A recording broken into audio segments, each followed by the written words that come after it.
这是一起高智商密室杀人案，凶手利用众人制造出完美的不在场证明，在一间密室实施谋杀，扑朔迷离的犯罪现场，令人匪夷所思的作案过程。凶手究竟是谁？他又是如何作案的呢？好了，影片开始。故事要从这天深夜说起。岛国某海岛一座豪华别墅中，几人正开心的闲聊。坐在轮椅上的男人是他们公司的前任社长，名叫游泳，姓郑。前不久他因突发脑梗提前退休，来到海岛别墅安心养病。几名手下趁着周末来这里看望他。闲谈中，游泳先生拿出一根拐杖，得意地向众人展示，这是他用一把废旧雨伞制作而成的。他在上面还加了红外线灯，用来指示自己想要但表达不清楚的东西。说完，大家纷纷称赞他真的是宝刀不老，虽然生病，但是还能继续出任社长。听完此话，游泳先生脸色一暗，表示自己该休息了，让几人自行安排。随后，游泳的女儿奈美惠将他推进了房间，几人在客厅里偷偷聊起了八卦。他们来到窗户边，指着对面的独栋房间说道：“难道社长的儿子邦红就住在那边吗？”与此同时，住在别墅对面独栋房间里的中年男人正开心地打着电动游戏，他正是游泳社长的亲生儿子游泳邦红。忽然间，邦红收到一通电话，不知对方和他说了什么，他径直来到窗前拉开了窗帘。然而下一秒，伴随着砰的一声巨响，邦红的房间燃起了熊熊大火。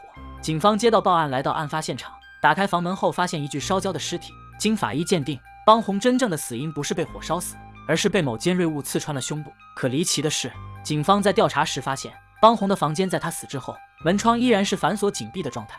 那么，凶手是怎么做到用刀杀死邦红后从房间里逃出来的呢？面对这起离奇的密室谋杀案，负责此案的草剃警官也是一时摸不着头脑。于是他找到自己的好友汤川学，向他简单描述了一下这起案件的基本情况。可案件太过平常，丝毫没有引起汤川学的兴趣。草剃警官只好拿出杀手锏，他意味深长地对着汤川学说：“案发地附近有一片美丽的海滩，海滩上有一群漂亮性感的比基尼美女。”听到此处，汤川学的助手岩也打断了草剃的话语，他表示教授才不会对那些东西感兴趣。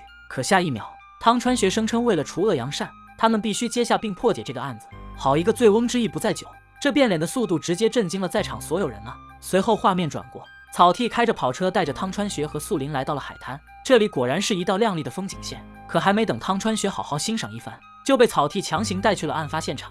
紧接着，草剃对汤川学讲述了案件的基本情况。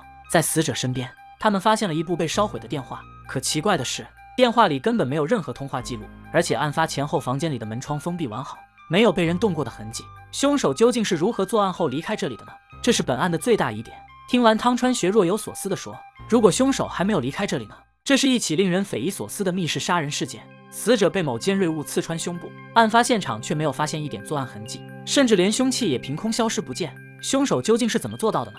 面对汤川学的猜测，草剃立马找来工具撬开了地板，可什么都没有发现。汤川学笑着说道：“很不错，我们已经排除了一个错误答案。”紧接着，两人来到死者的父亲家。然而面对亲人的突然离世，他们的脸上没有一点悲伤，甚至游泳先生还得意地拿出拐杖展示给两人看。眼看查不出什么有用线索，两人离开了这里。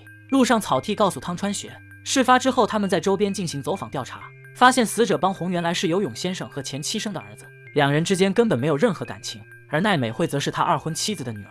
自从游泳突发脑梗之后，奈美惠就一直在家悉心照顾着他，直到前段时间，30多年未见的儿子邦红突然找上门，要求游泳先生赡养他并帮他还债。就这样，邦红在别墅边的独栋房间住了下来，每天什么都不干，没钱用了就给游泳先生要，无聊了就开着摩托艇到处搞事，大半夜的还在码头燃放烟花。听村民们说，这里的每一个人都十分厌恶他。两人谈着谈着，突然在海边遇见一位正在钓鱼的老者。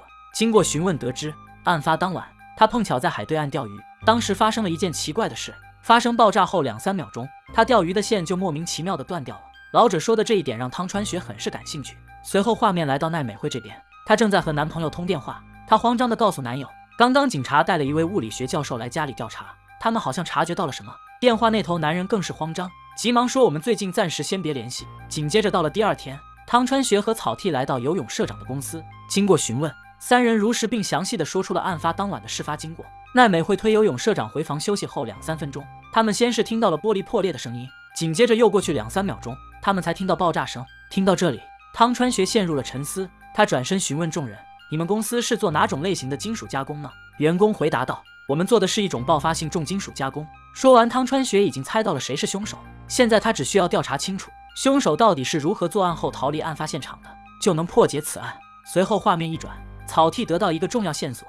经调查，游泳和第一任妻子的离婚在法律上是属于无效的，所以说游泳的第二次婚姻在法律上也不会被承认。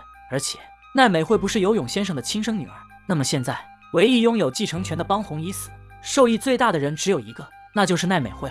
这么看来，他有着充分的作案动机。紧接着画面来到奈美惠这边，汤川学的助手岩也来到案发现场进行调查。奈美惠一边监视着他，一边偷偷的给男朋友打电话。随后岩也来到邦宏房屋前的海岸边进行搜查。走着走着，无意间他发现了一块玻璃碎片，然而就在此刻，不知什么东西突然朝他砸来，正中他的脑袋。就这样，岩也晕了过去。不知过了多久，汤川学发现了他，原来刚才只是一个野果掉下来砸中了他而已，并非被人袭击。紧接着岩也把发现玻璃碎片的事告诉了汤川学。忽然间，汤川学像是想到了什么，便急急忙忙地赶到案发现场。这是一宗离奇的密室谋杀案，凶手究竟是如何杀人的？你能猜到吗？为了验证自己的猜想，两人来到案发现场。首先汤川学检查了书架，随后又在房屋周围仔细翻找着什么。看着满地的玻璃碎片，还有那根被整齐切断的树枝，终于他明白了所有真相。汤川学一番推理验算后，淡淡的说道：虽然现在知道真凶是谁，也知道了他的具体作案手法，但是此刻还差最后一样东西，那就是证据。说完，汤川学朝着大海纵身一跃跳了下去。随后画面一转，来到一个刚搭建好的实验基地。汤川学准备用实验重现案发当晚邦宏死亡的全过程。只见他用一个特殊装置固定在书架上，特殊装置里面装有炸药和遥控引爆。汤川学声称，当邦宏走到窗边时，凶手按下引爆器，特殊装置爆炸射出的金属利器就会瞬间穿透他的身体。听完这些，几人仍处于蒙圈的状态。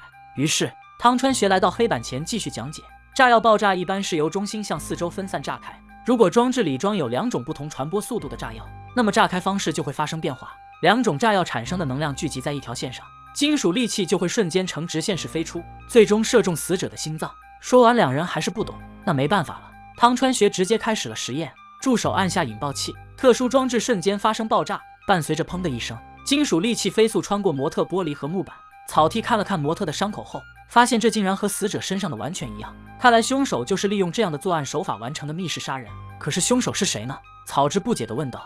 随后汤川学从包里拿出了一本书，书名是《爆炸成型时金属流体的行动解析》。他声称这是游泳先生的著作，凶手的作案手法就用到了里面的知识原理，可要做到像案发时那么精确完美，凶手只可能是那个人。随后众人一起来到游泳先生家，汤川学没有马上揭露真相，而是先问了奈美惠一个简单的问题：案发前你和游泳先生是否去过邦宏的房间？迟疑了几秒钟后，奈美惠如实说出了答案。她声称案发当天的确推着游泳先生去过邦宏那边，但他们是去拿一个纸箱。还没等他说完，汤川学就打断并讲出了自己的推理。案发当天，奈美惠推着游泳先生去到邦宏的房间，进门后，游泳先生找借口支开了奈美惠，自己则把提前做好的装置放到了房间的书架上。到了晚上，游泳先生又谎称累了提前休息，殊不知他是来卧室实施杀人计划的。他来到阳台上给邦宏打了一个电话，他在电话中谎称邦宏的摩托艇被人给偷了。听完，邦宏急忙跑到窗户边查看，下一秒，游泳先生毫不犹豫地按下了引爆器，特殊装置爆炸开来，金属利器瞬间飞出，穿过邦宏的身体，然后又穿过玻璃切断树枝，割断了老者的钓鱼线，最终飞进了大海中。随后邦宏房间的烟花被炸开的火星点燃。就这样，游泳先生杀死了自己的亲生儿子。